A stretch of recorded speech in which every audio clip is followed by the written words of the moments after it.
আমাদের আকাবির আস্তাফ মানচিত্র রক্ষায় রক্ত দিয়েছেন, আমাদের আকাবির আস্তাফ দ্বীন আর শরিয়া রক্ষায় রক্ত দিয়েছেন।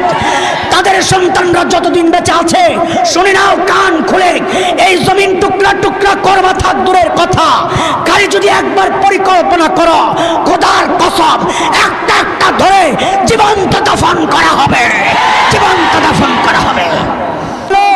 বাংলাদেশের মুসলমান, শান্তিপ্রিয় মুসলমান, তাদের পিটায় এই দেশ থেকে উচ্ছেদ করা দরকার ছিল। সীমা যদি শেষ হয়ে যায়, বাঁধ যদি ভেঙে যায়, আমরা কিন্তু বসে থাকবো না। কারণ হচ্ছে আমরা চুন খায়া দই দেখলে এখন ভয় পাই। বলে চুন কোন জায়গায় খাইলেন? বলে চুন খাইছি পূর্ব তিমুরে। ওই যে ইন্দোনেশিয়ার একটা অঞ্চল, একটা দ্বীপ, সেখানে খ্রিস্ট ধর্ম প্রচার করতে করতে মুসলিম রাষ্ট্র ইন্দোনেশিয়াকে টুকরা টুকরা করা হয়েছে। আমরা